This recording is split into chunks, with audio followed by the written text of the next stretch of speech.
El mensaje que quiero compartir esta tarde con ustedes creo que es muy importante para el crecimiento, para la madurez de una iglesia, de un creyente, y dependemos de la ayuda y del respaldo del Señor, y queremos pedirle a Él que hable, queremos pedirle a Él que nos ayude, que nos inspire y que podamos verdaderamente entender, captar el mensaje que en esta tarde el Señor tiene para nuestras vidas. Oramos, hermanos. Padre Celestial, te damos de todo corazón gracias por todo lo que hasta ahora, Señor, hemos visto de parte tuya, cómo tú has suplido, cómo tú has obrado, Señor, conforme a tu fidelidad y conforme a tu poder. Y reconocemos que es tu gracia, que es el favor de Dios, el que permite que tu reino se extienda y tu obra se desarrolle y se multiplique y podamos llegar a otros lugares, Señor, donde hay tanta necesidad. Señor, queremos pedirte en esta tarde que tú bendigas esta enseñanza, este mensaje, y que no solamente los que están aquí puedan disfrutar y aprender, sino también después las cientos y miles de personas que lo estarán escuchando y viendo en diferentes lugares. Señor, nos consta que hay muchas personas, Dios mío, que escuchan tu palabra a través de los medios, de las redes sociales, y pedimos, Señor, que sea una enseñanza práctica, una enseñanza que nos ayude y nos capacite para poder vivir vidas victoriosas y vidas bendecidas conforme al plan y al diseño tuyo, Señor. Nos encomendamos a ti y pedimos que todo lo que a partir de ahora se hable y se comparta sea de gran bendición para todos y cada uno de nosotros. En el nombre bendito de nuestro Señor Jesús. Amén. Y amén. Yo les invito a que ya sin más demora vayamos al libro de Romanos, al capítulo 8. Romanos capítulo 8. Esta es la única carta que Pablo escribe a una iglesia que él no ha fundado. Todas las cartas que tenemos de Pablo en el Nuevo Testamento fueron después escritas a congregaciones que él las abrió personalmente. Cuando le escribe a los Corintios, las personas que van a recibir esta carta son sus hijos en el Señor espiritualmente hablando, o los tesalonicenses, o los colosenses, o los efesios, ¿verdad? También escribe cartas personales, por ejemplo, a Filemón, a Tito, a Timoteo. Pero esta es una carta que él escribe a una iglesia que él no ha establecido, que él no ha fundado. Pero evidentemente tenía un gran conocimiento de la membresía, porque si ustedes después con detenimiento y con tranquilidad en casa leen el último capítulo de Romanos, él da una lista enorme de nombres de personas a las cuales él saluda. Por lo tanto, aunque él no ha sido, por así decirlo, el padre, el fundador de la obra, es una iglesia que conoce perfectamente porque hay una lista, ya digo, enorme de hermanos a los cuales él saluda. Así que evidentemente había una relación muy directa con los hermanos que se congregaban en la ciudad imperial, la ciudad de Roma. Dicho esto, cuando ustedes lean en algún momento la carta a los romanos, yo les voy a pedir un favor. No la lean con prisa. No la lean así diciendo y terminé de leerla, sino que léanla tranquilamente, porque es una de las cartas más profundas del Nuevo Testamento. Junto con Gálatas y también con Efesios es una de las epístolas más profundas, porque los que la iban a recibir eran de origen judío, aunque vivían en Roma, y eran grandes conocedores de la Escritura, de las Escrituras del Antiguo Testamento, se supone. Por lo tanto, Pablo escribe en un nivel con una profundidad que a menos que los que iban a recibir la carta fueran expertos y conocedores de la Escritura, no iban a enterarse absolutamente de nada. Ahora, la carta está plagada de costumbres, la carta está plagada de las famosas leyes de Roma. Para poder entender muchas cosas que Pablo enseña y dice en la carta, hay que conocer bien la cultura del Imperio Romano. Cómo vivía esa gente, cómo pensaban, cómo reaccionaban, cómo eran algunas de las ceremonias que hacía, para que después podamos entender sobre todo el capítulo 8, que para mí es el corazón de la carta de Pablo. Capítulo 8 de Romanos es un capítulo increíble. Y hay dos palabras que aparecen continuamente en el capítulo 8. Una es la palabra carne y otra es la palabra espíritu. Con la primera no tenemos problema, porque más o menos sabemos a lo que se refiere Pablo cuando dice o cuando habla de la carne. Pero con la otra palabra hay un poco de problemas por una razón, y es que en nuestro idioma, ustedes lo van a ver continuamente en la Biblia, a veces la palabra espíritu aparece con mayúscula y a veces la misma palabra espíritu aparece con minúscula. Y bueno, parece ser que cuando se refiere al Espíritu de Dios, al mover de Dios, a la presencia del Señor, pues para diferenciarlo se pone espíritu con mayúscula. Y cuando habla del espíritu humano, pues se emplea la palabra minúscula. Pero esto es un poco complicado, porque en el texto original, bien en griego, el Nuevo Testamento, o en hebreo, el Antiguo Testamento, no existe este tema de mayúsculas y de minúsculas, no existe eso. Eso es algo que para nosotros es muy importante. No es lo mismo decir Señor, y ahí mencionamos al Señor Dios Todopoderoso, o cuando decimos Señor fulanito de tal, estamos utilizando la misma palabra, pero la connotación es muy diferente. Por eso ponemos mayúscula o minúscula. Pero repito, eso en el texto original no existe, sino que hay palabras específicas para saber a qué espíritu o a qué Señor se refiere el autor de la carta. Ahora, vamos a empezar con la primera palabra. La palabra carne, dice en el versículo 1, estamos en Romanos 8, ¿verdad? Romanos 8:1. Ahora pues, ahora, es un hecho, tiempo presente. Ahora, ninguna condenación hay para los que están en Cristo Jesús. Coma. Y añade, los que no andan conforme a la carne, sino conforme al Espíritu. Si este matiz es muy importante. Ahora ninguna condenación hay para los que están en Cristo Jesús. Y a continuación da una característica de los que están supuestamente en Cristo Jesús. Dice que no andan, no se comportan, no actúan, no viven, no piensan, no reaccionan según la carne, sino de una forma diferente. Y dice, sino conforme al Espíritu. Las características de una persona que vive en la carne. Ahora explicaremos a qué se refiere Pablo cuando dice la carne. Y las características, la evidencia exterior de una persona que vive en el Espíritu es abismal. No tiene ni punto de comparación una cosa con otra.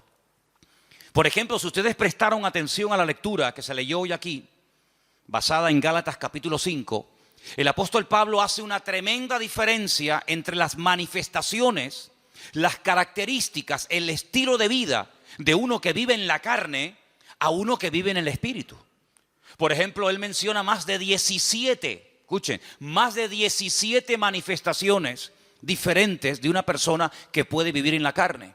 Y ahí menciona adulterio, fornicación, orgías, borracheras, pleitos, celos, iras, contiendas, disensiones, etcétera, etcétera, etcétera. Ese es el estilo de vida de una persona que digamos que no es creyente, bíblicamente que está en la carne. Y después por otra parte dice, pero el fruto, lo que se manifiesta, lo que es notorio y palpable en la vida de un hombre o de una mujer que vive o que pretende y quiere vivir en el Espíritu es amor, gozo, paz, paciencia, benignidad, bondad, mansedumbre, fe, templanza, etcétera, etcétera. Entonces tú dices, oye, es que no tiene nada que ver las características de una persona que vive en el Espíritu a las características de una persona que vive en la carne. Las personas que viven en la carne generalmente son personas que no valoran el don, uno de los dones más grandes e importantes que tiene todo ser humano, y es el tiempo. El tiempo es un concepto que ha sido creado por Dios como regalo a la humanidad. Sabemos que Dios no se mueve en nuestro tiempo, es atemporal, es eterno. Pero el concepto tiempo, eso de minutos, segundos, horas, milenios, años, siglos, etcétera, eso es algo que tiene que ver con nuestras reglas de juego, es nuestro patrón de conducta. Es ahí donde nos movemos. Y ese es un regalo que Dios le ha dado a todo ser humano. Mira, el ateo más ateo del mundo, cuando se levanta por la mañana, tiene 24 horas. Y el creyente más santo y más consagrado al Señor tiene exactamente lo mismo, 24 horas.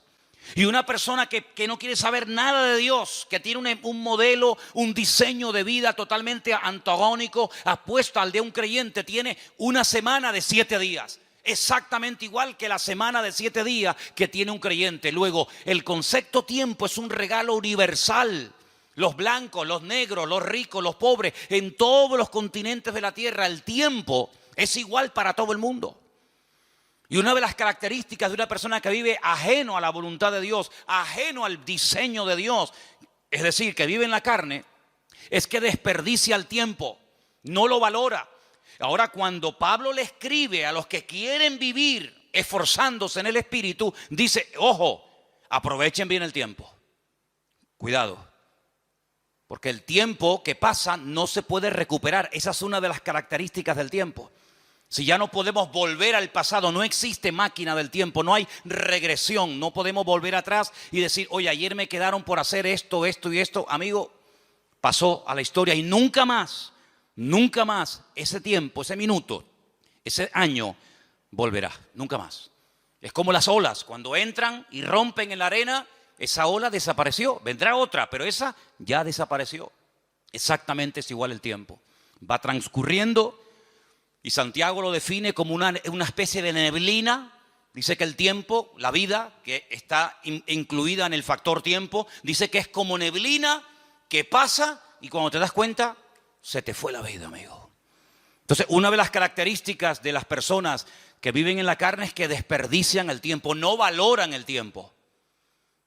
Aparte de que viven en desorden, en desobediencia, dándole lugar a todo tipo de vanaglorias, de soberbias, de vicios, convirtiéndose queriendo o sin querer, consciente o inconscientemente, en esclavos, en dependientes de cosas o de personas. Y por eso después se llevan desilusiones y desengaños, personas que han puesto su fe y su confianza en otras personas o en instituciones, ¿verdad? Y se llevan un desengaño porque las personas que viven en la carne, al no esperar en Dios, sino al esperar en el hombre, pues la Biblia dice, cuidado con confiar en el hombre, porque te puede llevar tremendas desilusiones. ¿Cuántos dicen amén? Ahora, Pablo emplea la palabra carne en un sentido general. Después vamos a ver cómo él intenta utilizar esa palabra para hablar de otros conceptos. Pero en primer lugar vamos a ver la palabra carne como palabra en sentido general. Algunos versículos de Romanos, ¿les parece? Romanos 2, versículo 28. Romanos 2, verso 28. Vamos a escuchar este primer texto, por favor.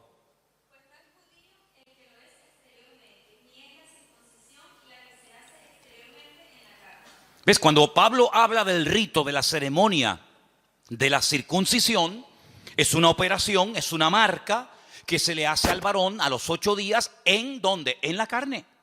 Entonces, él tiene obligatoriamente, cuando hace referencia a esa ceremonia, a ese rito, que mencionar la palabra carne. No puede mencionar otra porque es la que le cae como anillo al dedo, porque está hablando de la carne física, ¿verdad? Entonces la circuncisión, al ser algo hecho en la carne, tiene que utilizar evidentemente esa palabra. No tiene una doble connotación, sino que en ese caso se refiere literalmente a la carne, ni más ni menos. Cuando se habla, por ejemplo, de personas que vivieron en el pasado, como por ejemplo el patriarca Abraham, en el capítulo 4, verso 1, vuelve otra vez a aparecer el mismo término. ¿Lo leemos? Romanos 4:1. ¿Qué pues diremos que halló Abraham, nuestro padre, según la carne? Sí, Abraham no es un personaje de la mitología. Abraham no es un personaje inventado de ciencia ficción, sino fue un personaje de carne y hueso. Y cuando se hace referencia al patriarca Abraham, se dice, bueno, ¿qué fue lo que encontró a lo largo de la vida el patriarca Abraham cuando estaba en carne? Es decir, cuando estaba vivo. Entonces, es un término que puede tener múltiples aplicaciones, pero en los textos que estamos leyendo se emplea en su sentido literal. Tenemos también en el caso de Cristo, nuestro Señor Jesucristo, en el capítulo 1, versículo 3, otra mención a la palabra carne. Leámosla. Acerca de su Hijo, nuestro Señor Jesucristo, que era del linaje de David según la carne. Exactamente, es decir, si analizamos y estudiamos el árbol genealógico Es decir, los antepasados de Jesucristo, familiarmente hablando, estamos hablando de personajes de carne y hueso. Entonces vemos cómo Pablo, cuando habla acerca de la parte humana, no de la parte divina, sino de la parte humana del mismísimo Señor Jesucristo, tiene que recurrir al término carne, porque Jesús no era un espíritu. Jesús no era una visión que se presentaba y se desvanecía, sino que era una persona que tenía brazos, que comía, que sudaba, que se cansaba, que necesitaba caminar para trasladarse de un lugar a otro porque vivió en carne. Y Pablo utiliza esa palabra sin ninguna doble intención, sino con la connotación literal de dicha palabra. Ahora bien, Pablo también utiliza el concepto o la palabra carne haciendo referencia a nuestra antigua vida, es decir, a lo que éramos antes de conocer al Señor. Y ahora vamos a ver cómo el término pasa de su literalidad más rotunda y absoluta a un término que hace referencia a un patrón de conducta, a un estilo de vida que nos caracterizó durante años hasta que llegamos al conocimiento de la verdad. Comenzamos con Romanos 7, versículo 5. Ahora la palabra carne ya tiene otra connotación. Escuchen el texto. Porque mientras estábamos en la carne, las pasiones pecaminosas que eran por la ley obraban en nuestros miembros, llevando frutos para muerte. Cuando estábamos en la carne, pero Pablo, cuando tú estás escribiendo la carta a los romanos, ¿qué estás en el espíritu? Ya no existe la figura, el personaje de Pablo, sí. Pero cuando él está hablando acerca de nuestra antigua vida sin Cristo, dice cuando vivíamos en la carne, ya es otra connotación diferente. ¿Me explico? Romanos 8:4, otra vez refuerza el término. Para que la justicia de la ley se cumpliese en nosotros, que no andando conforme a la carne, sino conforme al Espíritu. Ahora hay una vida nueva en Cristo. Ahora hemos, como dice otro texto de la Escritura, pasado de muerte a vida. Y ahora la vida de un creyente no es seguir viviendo en la carne, sino vivir en el Espíritu. Ahora la palabra carne toma otra connotación. Hace referencia a lo que éramos antes cuando estábamos, como dice él, en nuestros delitos y pecados, sirviéndonos a nosotros mismos en vez de servir al Señor. Romanos 8:8. Y los que viven según la carne no pueden agradar a Dios. Los que viven según la carne, los que viven opuestos a los designios y a los propósitos y objetivos de nuestro Dios, no pueden bajo ningún concepto agradar a Dios. Luego, el vivir en la carne significa vivir en un estado de desobediencia, de rebeldía, de oposición a Dios. También el versículo 9 hace referencia a esto que estamos hablando. Romanos 8:9. Mas vosotros no vivís según la carne, sino según el Espíritu, si es que el Espíritu de Dios mora en vosotros. Y si alguno no tiene el Espíritu de Cristo, no es de él. Es decir, la vida que ustedes viven ahora no la pueden seguir viviendo en la carne.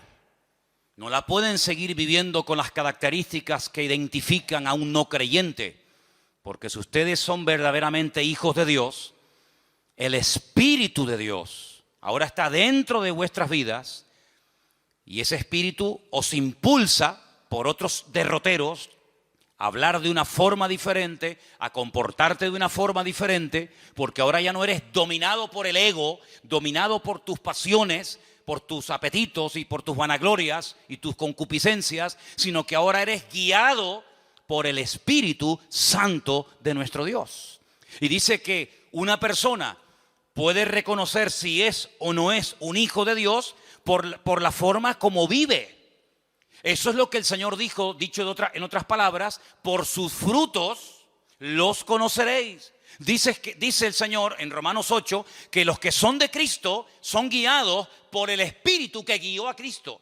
Y los que no son guiados por el Espíritu de Cristo, por el Espíritu Santo, no son hijos de Dios. Aunque ellos crean que lo son, aunque ellos se autoproclamen hijos de Dios.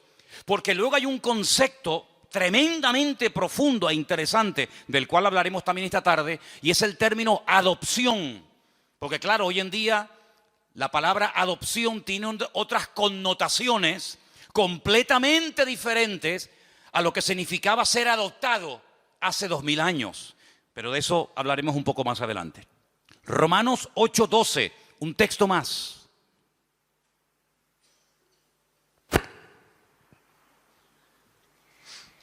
Así que, hermanos deudores, somos no a la carne, para que vivamos conforme a la carne.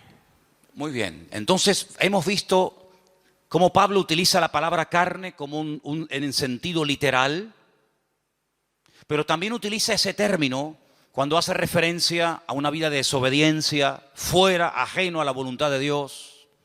Y no hay nadie aquí, no hay nadie, ninguno de nosotros puede decir, yo nunca viví en la carne. Porque esta es una de las características innatas del ser humano. Pablo utiliza una analogía, la carta a los romanos está llena de analogías, comparar una cosa con otra. Y hay un momento en el que Pablo, para que podamos entender más lo que es vivir en la carne con sus consecuencias y lo que es vivir en el espíritu con sus correspondientes consecuencias, echa mano del primer hombre, echa mano de Adán. Y él dice, en Adán todos pecamos. En Adán todos estamos en cierto sentido identificados. Y tú dices, bueno, pero yo no pequé como Adán. ¿Yo qué culpa tengo que Adán haya pecado para que Dios a mí hoy por hoy me considere culpable o pecador? Es que nosotros no somos pecadores porque pecamos. No. Nosotros pecamos porque somos pecadores. Lo voy a repetir. Nosotros no nos convertimos en pecadores cuando pecamos. Es que nosotros pecamos porque somos pecadores. Y nosotros no morimos porque hayamos cometido un pecado, sino que nosotros morimos porque Adán era el representante de la raza humana, aunque en ese momento no existía raza humana, pero era el cabeza de toda la raza humana que vendría posterior a él. Y todo lo que él hizo es como si tú y yo lo hubiéramos cometido. Prueba de ello que cada vez que vas a un cementerio, cada vez que vas a un entierro, te puede venir a la cabeza decir, esta es la consecuencia del pecado de Adán.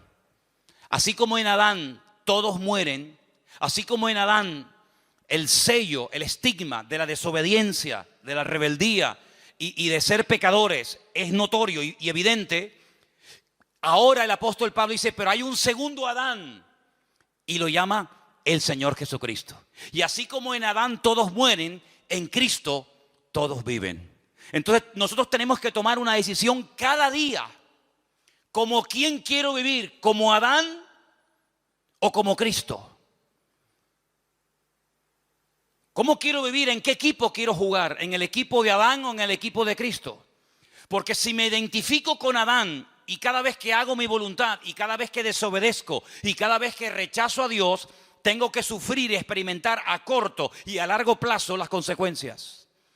Pero si decido vivir como Cristo vivió, no te queda más remedio que tener el espíritu que Cristo tuvo a lo largo de su vida para poder vivir en victoria, como Él vivió todos los días de su vida como hombre en victoria. ¿Cuántos dicen amén? Y esto es un concepto que no nos entra en la cabeza. Porque uno dice, bueno, como Dios, no tengo ningún problema en aceptar que Dios es perfecto, ¿sí o no? Dios es perfecto, es inmutable, no hay sombra de variación. Dios no se cansa, Dios no está un día alegre y otro día triste. Dios es inmutable, Él no se cansa, Él da y no pierde, sino que Él sigue siendo Dios. Él es la fuente de la existencia misma. Pero como humano, como hombre, el Señor Jesucristo fue perfecto. Fue un niño perfecto.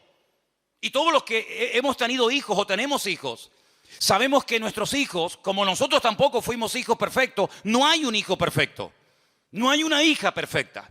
Se puede comportar mejor o peor. Puede sacar mejores o peores notas. Pero no hay un hijo perfecto. Y Cristo fue hijo. Y como hijo fue perfecto. Y como hombre fue perfecto. Entonces eso quiere decir que vivió en una absoluta perfección durante toda su vida. Y en una absoluta y extraordinaria santidad. Pero porque no fue tentado. Porque si fue tentado es imposible vivir en perfección. No. Es que no tiene gracia. No tendría ninguna gracia ni ningún valor el que Cristo no haya sido tentado y viviera sin pecar, porque entonces, ¿cómo sabe si una persona ama o no a Dios si nunca es tentado? El Señor Jesucristo dice en la Escritura que fue tentado en todo, absolutamente en todo. Y ahora, todo lo que te puedas imaginar, fue tentado absolutamente en todo. Desde su más tierna infancia hasta el último momento de su existencia, tentado absolutamente en todo. Pero dice la Biblia que a pesar de que fue tentado en todo y experimentó el Señor tentaciones que jamás nosotros hemos experimentado, porque Satanás intentó por todos los medios habidos y por haber hacerlo caer y tropezar y que no cumpliera el propósito para el cual había venido, dice que nunca pecó ni se halló engaño en su boca. ¿Cuántos dicen amén? Porque el Señor Jesucristo, cuando habla acerca compara la ley con el sermón del monte, Él dice, oísteis que fue dicho. Y Él echa mano a textos del Antiguo Testamento que los conocía perfectamente. ¿Cómo no los va a conocer? Si Él era la palabra humanada, la palabra encarnada, hecho hombre. Pero Él dice, pero yo voy más allá de la palabra. Porque vosotros condenáis y castigáis al que comete el acto. Pero yo voy más allá del acto. El que lo desea y el que lo hace en su mente sin haber llegado al acto en sí mismo, igualmente está pecando. Es decir, que una persona puede estar pecando sin moverse de la silla. Una persona sin salir de su casa puede estar pecando. Porque no solamente es el acto en sí, sino que el Señor dice, hasta con la mente podemos llegar a pecar, ¿sí o no? No solamente con el cuerpo, sino que con la mente podemos estar ahora mismo pecando.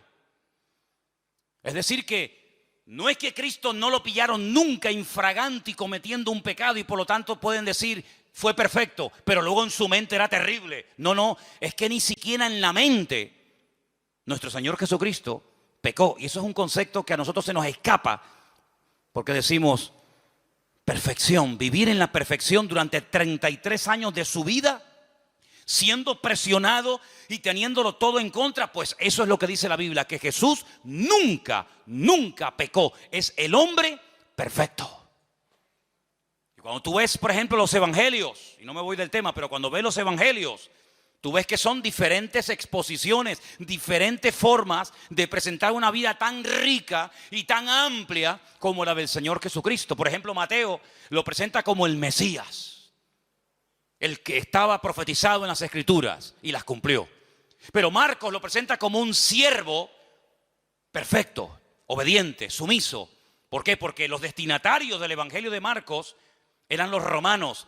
Y en la mentalidad de los romanos estaba el tema de la esclavitud y todo esto. Pero cuando, por ejemplo, Juan lo presenta no como el Mesías, sino lo presenta mucho más amplio, de 7 formas diferentes, como la luz del mundo, como el verbo hecho carne, como el pan de vida, como el camino, la verdad y la vida, la vid verdadera, etcétera, etcétera, etcétera. Pero cuando Lucas, que le escribe a un griego, Teófilo, el amado de Dios, a él le escribe a un griego, los griegos, la filosofía, la concepción de vida de un griego no era la de un romano. Tú coges a un romano y coges a un griego y sí, son 2 seres humanos, pero son totalmente diferentes. Es como si coges a un japonés y a un colombiano. Son 2 seres humanos, pero la mentalidad japonesa no es la mentalidad de un colombiano, de un venezolano, de un latino, de un español. No, para nada. Son 2 cosas completamente diferentes. La mentalidad de un griego es completamente distinta, diferente a la mentalidad de un romano. El griego busca la perfección de carácter. El griego busca la perfección en lo físico. El griego es hedonista. El griego es vanaglorioso. El griego se cuida el cuerpo. El griego es una persona exquisita en todo lo que hace. El romano es salvaje. El romano no tiene escrúpulos. El romano es avasallador. El romano no tiene educación. No es diplomático. El romano es mente de imperialista. Mente de que aquí mando yo y tú te callas. Y si te tengo que matar, te mato y punto. El griego más refinado. Es igual de malo, pero más refinado, ¿no? Es un veneno, pero en vez de saber a veneno, sabe a miel. Te está envenenando con veneno, pero como sabe a miel, uy, qué rico, dame un poquito más. Así es el griego. Entonces, como él le va a escribir a un griego, él dice, te voy a hablar de un hombre perfecto. Y claro, Teófilo dice, un hombre perfecto, si Platón no fue perfecto, ni Aristóteles, ni Séneca. ¿De quién me estás hablando? ¿De quién me estás hablando? De Jesucristo. el Hijo de Dios, y lo presenta como el hombre perfecto. Así que Cristo nunca vivió en la carne, ni siquiera cuando dormía su subconsciente le traicionaba, jamás. Fue perfecto en espíritu, alma y cuerpo. Entonces lo que Pablo intenta en el capítulo 8 de Romanos decirle: hermanos, ahora nosotros hemos pasado de muerte a vida. Nuestra antigua vida estaba caracterizada por vivir en lo que él llama la carne. Pero ahora voy a enseñarles un nuevo modelo de vida. Vamos a vivir en el espíritu. Pero en el espíritu con mayúscula o en el espíritu con minúscula. En el Espíritu Santo de Dios. En el Ruach HaKodesh. No en el Neuma. Sino en el Ruach HaKodesh. En el viento recio de Dios. En el Espíritu de Dios. Porque ese fue el espíritu que habitó en Cristo. El que hizo que su madre quedara embarazada. Y el que lo ungió y lo capacitó durante toda su vida, hasta que él llega un día a Nazaret y dice: el Espíritu de Dios está sobre mí. Y él es el que me unge, él es el que me capacita para poder cumplir con el objetivo por el cual fui enviado por mi Padre: dar vista a los ciegos, vendar a los quebrantados de corazón, a pregonar el año de la buena voluntad del Señor, etcétera, etcétera. Cuando el Señor asciende a la gloria, ese espíritu que habitó en él durante toda su vida, y sobre todo de una forma mucho más contundente a partir del bautismo, porque dice que cuando era bautizado descendió sobre él como forma corporal el Espíritu de Dios. Cuando él se está despidiendo de sus discípulos, él dice: yo os noto tristes. Claro, ustedes se han acostumbrado a estar todo el santo día conmigo. Y cada vez que hay un problema, cada vez que hay una situación difícil que solucionar, ustedes siempre recurren a mí. Pero ahora ustedes se sienten como solos y con temor, porque les acabo de decir que me voy a ir, pero tengo una buena nueva que compartirles. Y es que me voy, pero no os dejaré huérfanos, sino que estaré con vosotros para siempre. Y cuando me vaya a la presencia del Padre y le enseñe mis manos y mi costado y mis pies heridos, y él quede satisfecho porque la ira, porque la justicia de mi Padre ha sido derramada y ha quedado satisfecho completamente, ahora que él me ha elevado y me ha dado un nombre que es sobre todo nombre. Ahora que ya no vamos a hablar más de pecado, porque este tema ya está zanjado y se acabó y se pagó la deuda. Ahora le voy a decir a mi Padre: Padre, mándales a ellos el Espíritu que moró en mí. Así que no os dejaré huérfanos. Rogaré al Padre para que os envíe al Consolador, para que esté con vosotros para siempre. Y escuchen: Él tomará de lo mío y os lo hará saber. Él os recordará todas las cosas que yo os he enseñado. Y no solamente hará cosas maravillosas en vosotros, que os dirá cosas que van a acontecer en el futuro para que estéis preparados, sino que Él irá delante de vosotros, y cuando prediquéis mi palabra, Él será el que convencerá al pecador de pecado, de justicia y de juicio. Y así da una enseñanza tremenda en el Evangelio según San Juan acerca de las funciones o características, el impacto del Espíritu Santo a través de la vida de los discípulos, a través de la vida de los creyentes. Y por eso Pablo, que es consciente de esto, dice: cuando una persona es guiada por el Espíritu de Dios, esa persona es de Dios. Pero cuando una persona lo oyes hablar y miras cómo vive y cómo se comporta y cómo reacciona y cuál es su estilo de vida, tú puedes darte cuenta de que no está siendo guiado por el Espíritu de Dios, porque no le importa para nada ese tema, sino que está viviendo en la carne, totalmente opuesta a la voluntad y el propósito de Dios para su vida. Y Pablo dice, escuchen bien esto, lo dice en Romanos 8: si el Espíritu de aquel que levantó a Cristo de los muertos mora en vosotros, también vivificará vuestros cuerpos mortales por su Espíritu que ahora mora en vosotros. Es decir, cuando Cristo está en la cruz, hay momentos en los que Él habla, momentos en los que Él expresa necesidades físicas, momentos en los que Él ora, momentos en los que Él pide cosas. Pero hay un momento en el que Él dice: Padre, en tus manos encomiendo mi espíritu. Y entrega el Espíritu al Padre. Y la palabra del Señor nos enseña que el Espíritu de Cristo es el que ha sido derramado en todos y en cada uno de los creyentes hoy en día.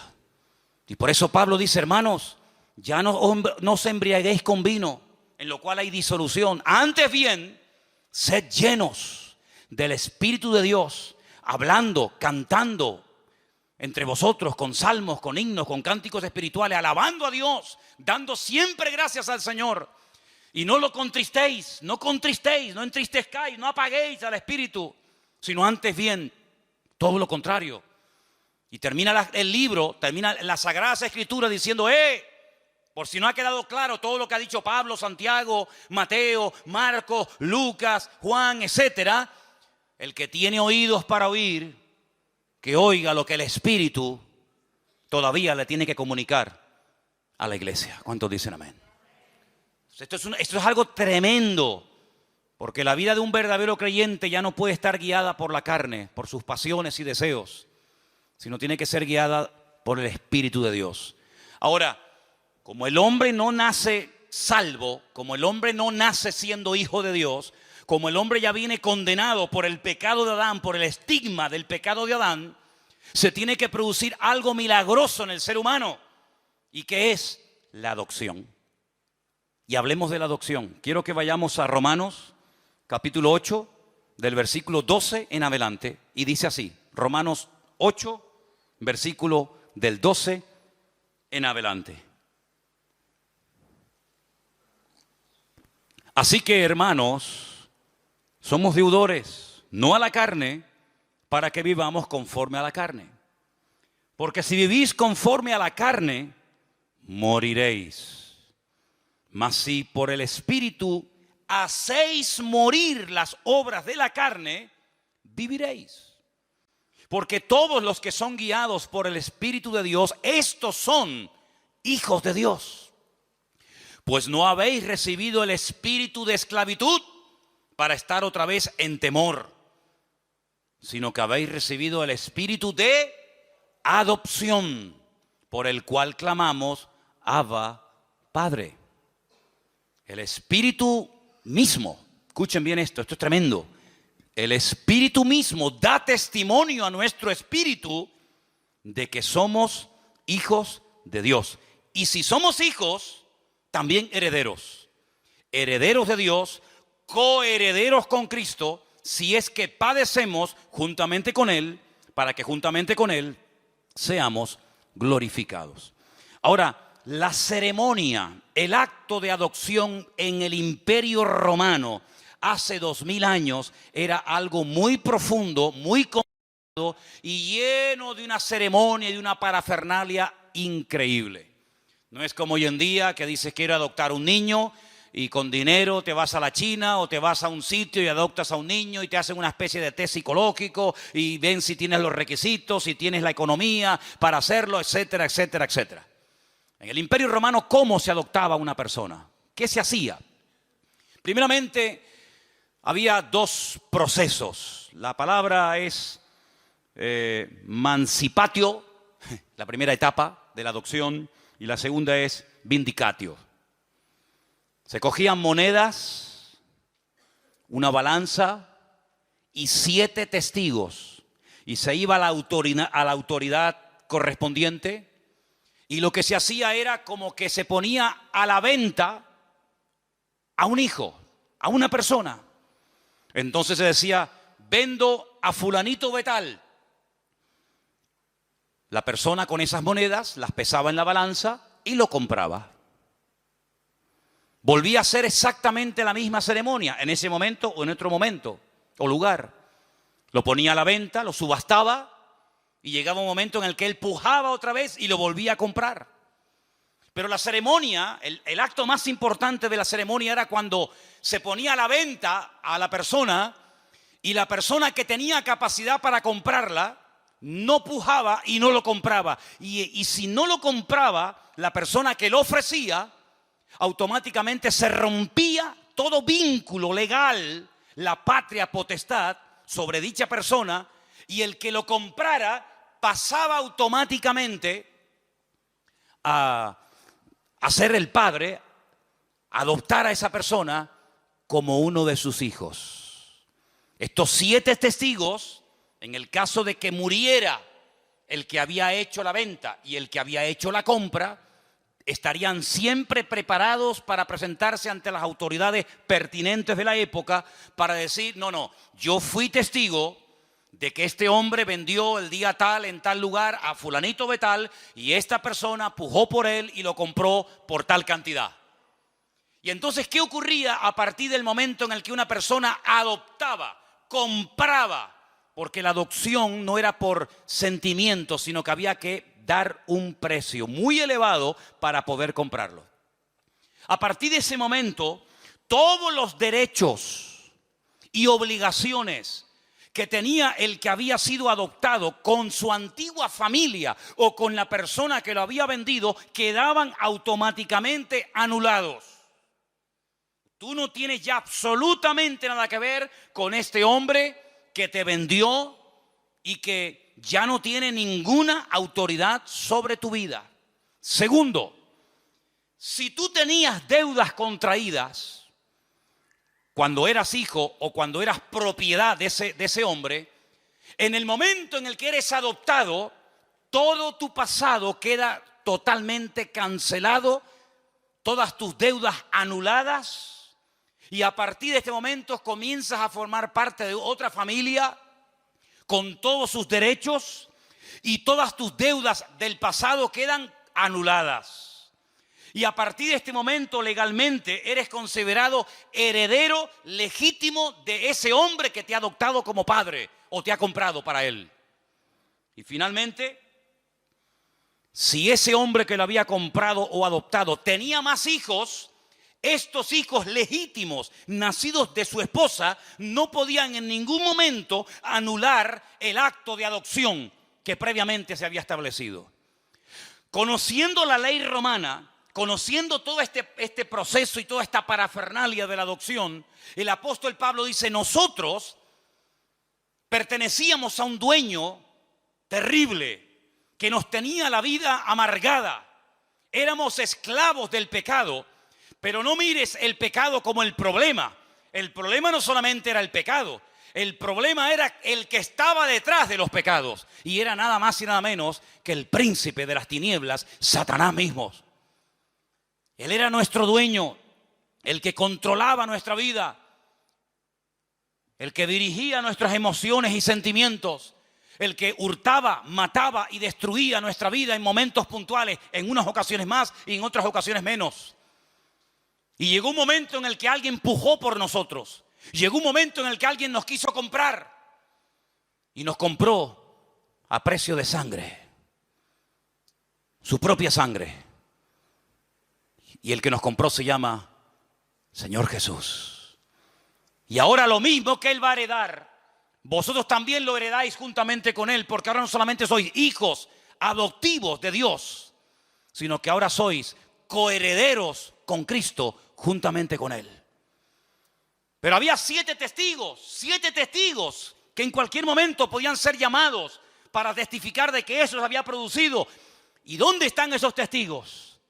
Pablo dice, el Espíritu Santo es el que da testimonio de que ahora somos hijos de Dios.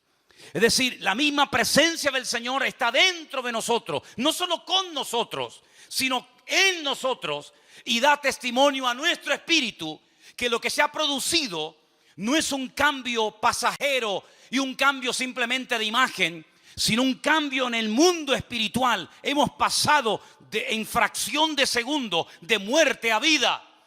Y por eso cuando hablamos de la conversión es algo tan profundo. Conversión, convertido a Cristo, es mucho más.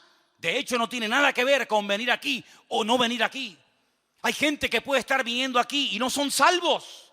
La salvación no es cambiar de iglesia, cambiar de religión, cambiar de imagen, sino es cambiar por dentro. Y el único que nos puede cambiar por dentro es nuestro Creador, el que nos hizo, pero no solamente nos hizo y nos creó, sino que además nos compró y nos adoptó como hijos suyos en su familia. ¿Cuántos dicen amén? Y ahora el Espíritu de Dios nos anhela celosamente. Y es el que ahora nos guía. Es el que dice la Biblia en Lucas 12:12, Él os enseñará en la misma hora lo que debéis decir. No os preocupéis, vivan relajados y tranquilos, porque el Espíritu os guiará a toda la verdad, porque no hablará por su propia lengua, por su propia boca, sino que tomará de lo mío y me glorificará a mí. ¿Cuánto dicen el Señor? ¿Cuánto dicen amén al Señor? Así que, amados hermanos, en esta tarde tenemos que tomar una decisión, pero radical. ¿En qué equipo queremos jugar? ¿Qué estilo de vida vamos a llevar? ¿En la carne o en el Espíritu? No se puede vivir una vida victoriosa cristiana con el Señor en la carne. Porque la vida cristiana es una vida, humanamente hablando, y soy muy claro en esto, totalmente imposible de vivir.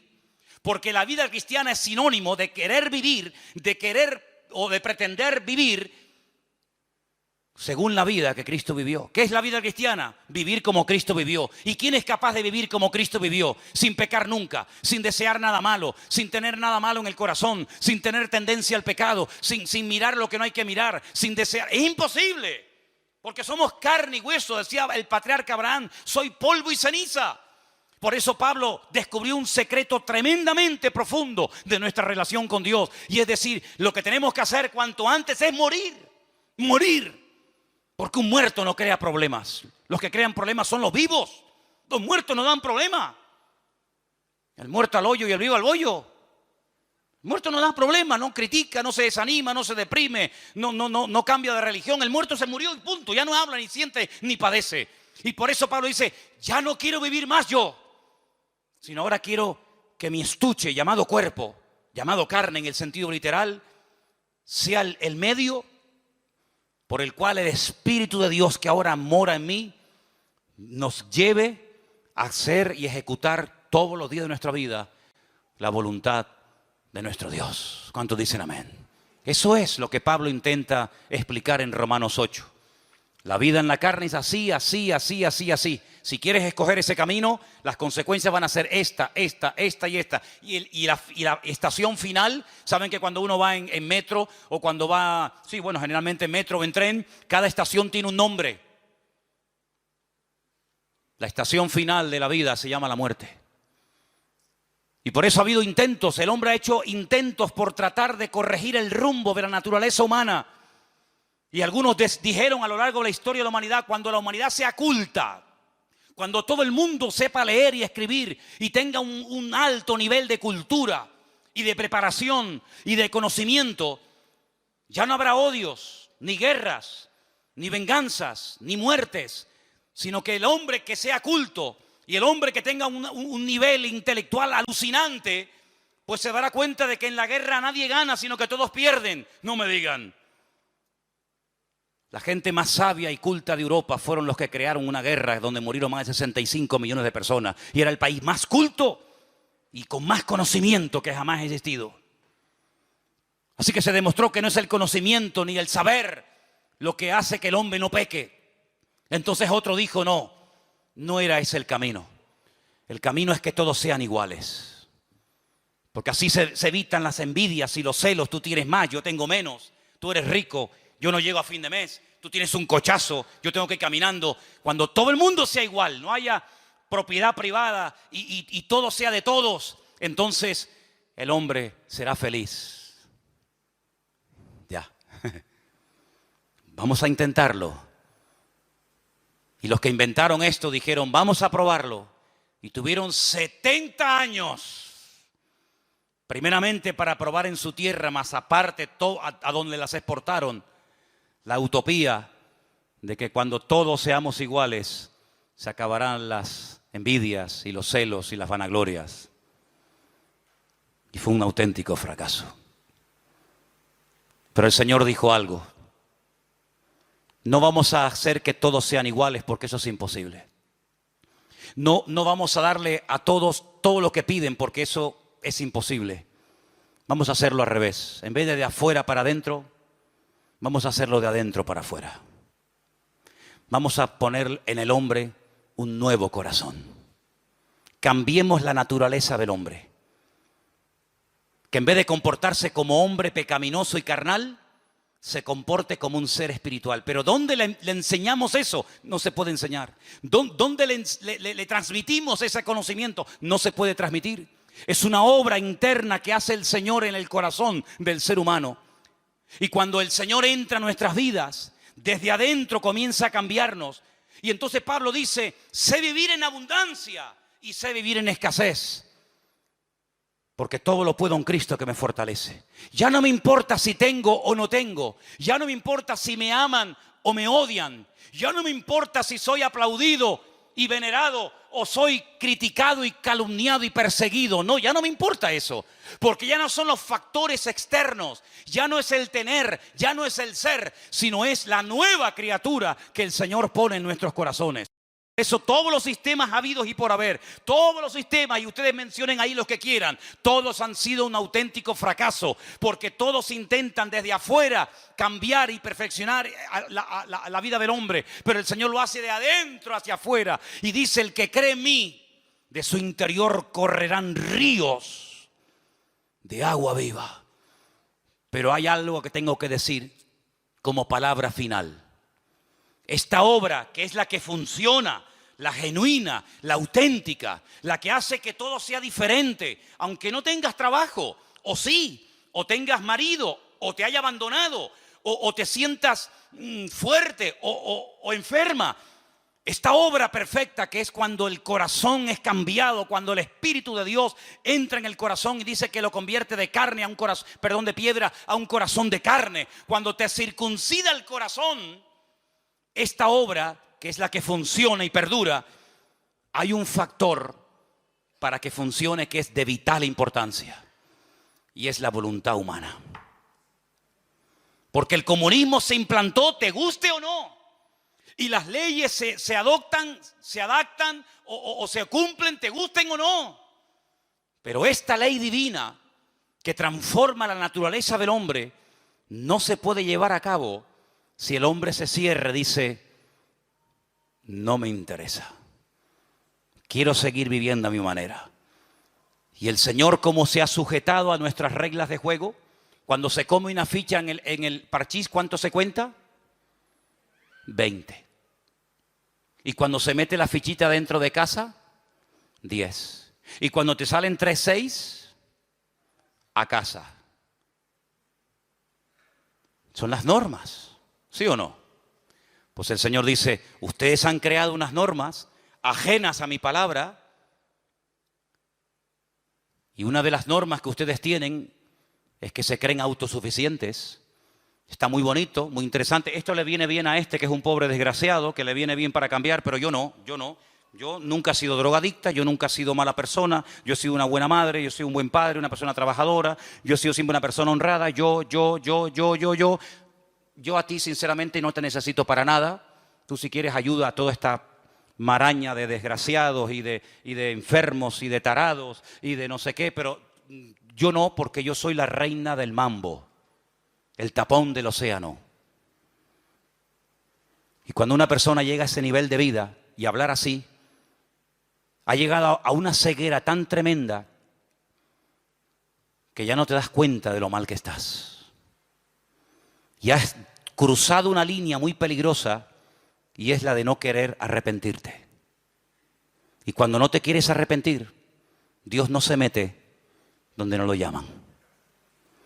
Entonces, para que todo esto funcione a la perfección, lo que tenemos que hacer es decir, Señor, perdóname.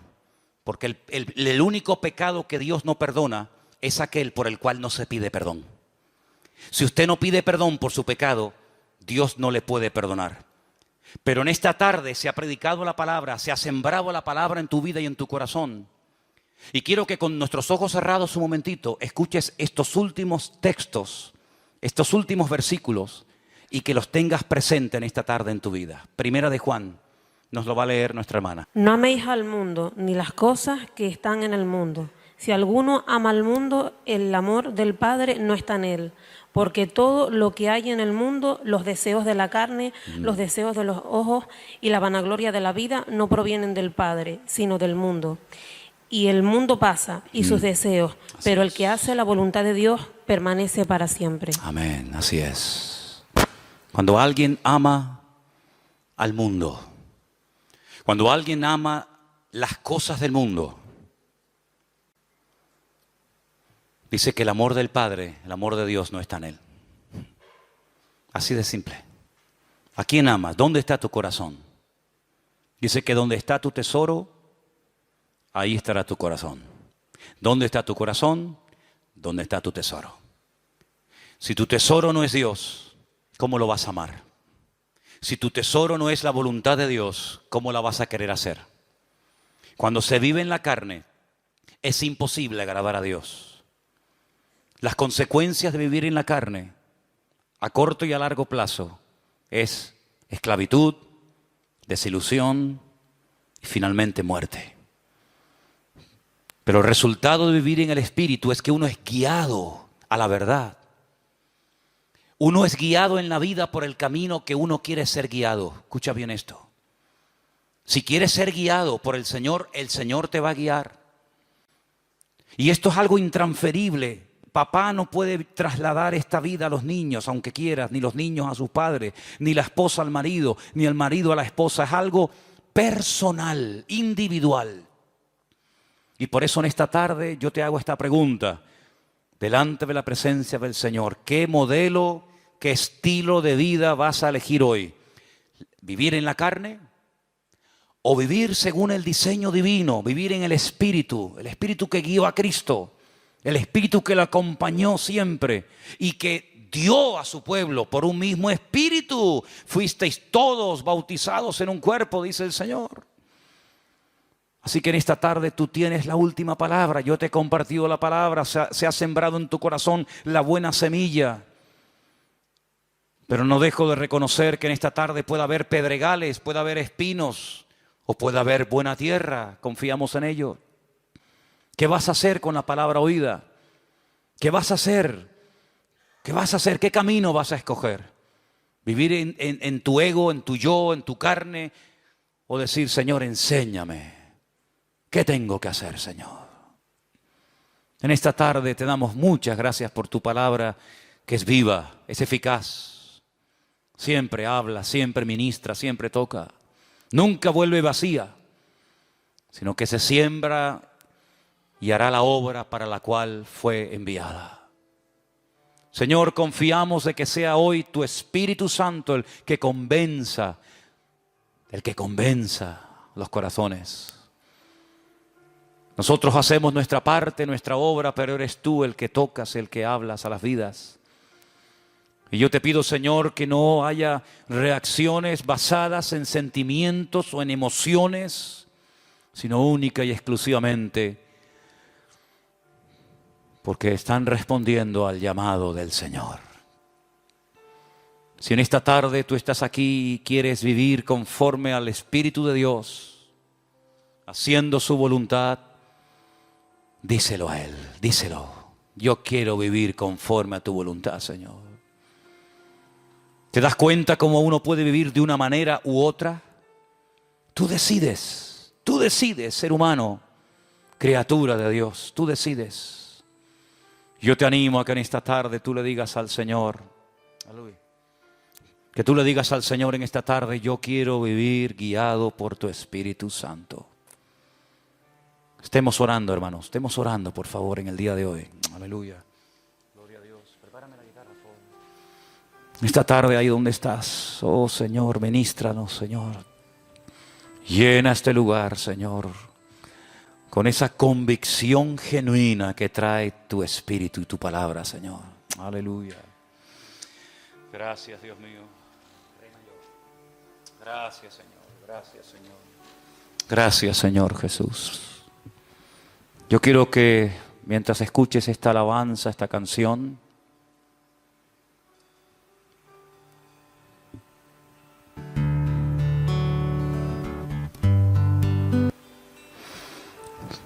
tú estés dejándote tratar por la presencia del Señor.